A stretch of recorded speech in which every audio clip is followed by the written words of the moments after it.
So now that we've covered the entirety of the model, we got to examine what social change might look like and maybe some of the I wouldn't say drawbacks, but things we have to be aware of if we decide that this is something that we want to implement within our organization, with our team, whatever it might be. So that's what we're going to be covering today.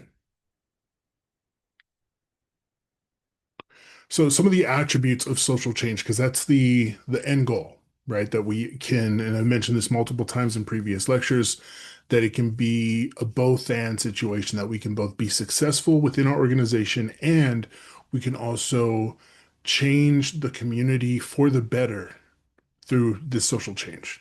In terms of attributes of social change, it's aimed at creating change. It addresses the root cause of social problems. This is not about finding a band-aid and a quick fix. One thing they mention in this chapter is that social change is not just about good PR. It's not just about like, hey, we're going to donate this one-time donation, and that'll be enough for us to make us look good, and we're going to help for a short period of time. Social change is actually about changing some of the root causes so that way we can have a lifelong, if not, permanent change within that community. It's collaborative. I mentioned this when we were talking about the citizenship section, right? We have to work with other people, other organizations, other stakeholders, not just within our company, but within the community. And we have to be aware of the fact that it's not going to be simple. It's not easy. There are activities I do when I'm talking about when I've done, whether it's keynote speeches or, when I've led workshops, and there's this activity I do where I have folks, it's a listening activity where folks they pair up, one person is giving direction, the other person is drawing. I won't get into the specifics, but the first time around, the person who's drawing is not allowed to ask any questions. And so the other person is just dictating what they're doing. The second time around, there's much more flexibility. Folks are able to ask questions, there's a lot more interaction going on. The second round of this activity takes longer, but the end result of what's drawn is almost always better. And so that's something to keep in mind when we're thinking about something like the social change model of leadership, is that it might take a little bit more time, it might be a little bit more challenging, but the end result, the reason why we're doing all this is because the end result will be more innovative, creative, and will be a much better result. Some challenges in leadership for social change. People sometimes focus too much on the immediate needs. There are ways that you can do that while still maintaining the focus for the long-term improvement. Volunteerism, some folks think that that's the only thing that we need to do. That's a good first step, but it's not the goal. And this idea that I'm not a hero, that some folks feel like they have to be the one all be all, and they are the one that swoops in and saves, quote unquote, saves the community. And that's not what it's all about. We just talked about how collaborative it is. And so change has to be a collective effort. Now, the more involved you get, the more history you're going to get from that community, the more aware you're going to be of how the community operates, even just from like a communication standpoint. And the more of an expert you're going to be in that community. And so the more involved you are, the better equipped you'll be to help with those end results. So some pitfalls for social change. So one is assimilation.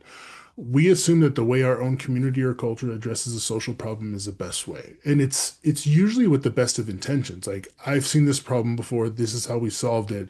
So let's not reinvent the wheel and let's just do the same thing.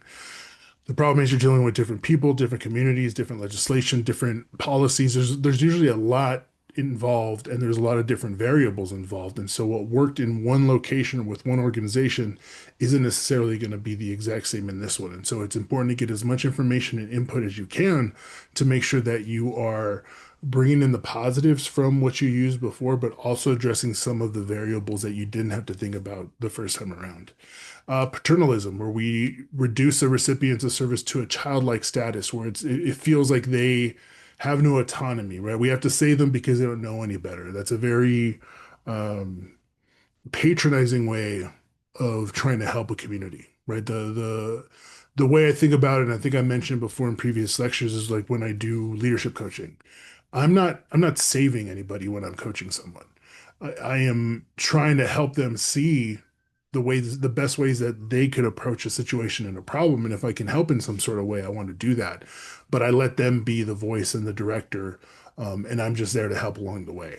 Doesn't have to take that exact outlook, but it can be a perspective of like we are the ones that are going to come save you because you can't do it on your own. That's not going to lead to lifelong or permanent change for the better.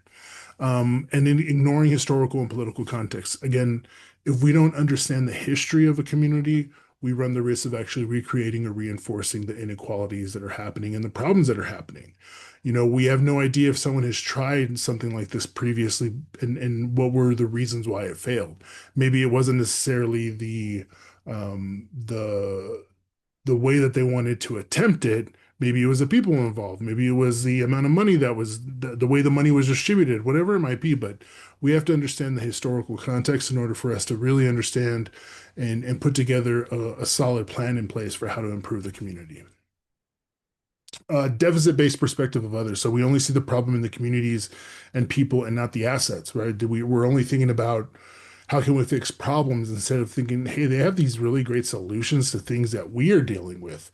How can we kind of create this symbiotic relationship where we're fixing some of the problems on this side or helping folks fix problems on this side, but they're also giving us some benefit as well. Like we are learning, right? It's not just about, it's my approach to the classroom where I'm hoping to learn as much from my students as much as my students are learning from me. And we should take that same approach when it comes to leadership.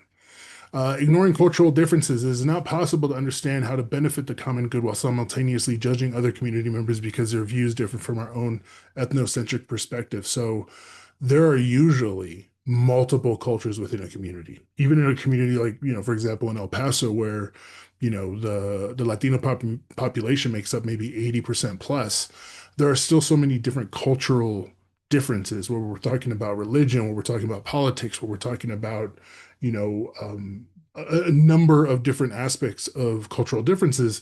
It's important for us to recognize those things. And it's not about focusing on the differences, but it's making sure that we respect those differences and figuring out how do we complement one another in terms of, and not compliment like giving compliments, but how do we complement like this is your strength and this is my strength, and how do we work together to better the community? And like I was just mentioning before, confusing social change with public relations. This isn't just about good marketing or making yourself look good temporarily. We are looking and striving for permanent long-term social change.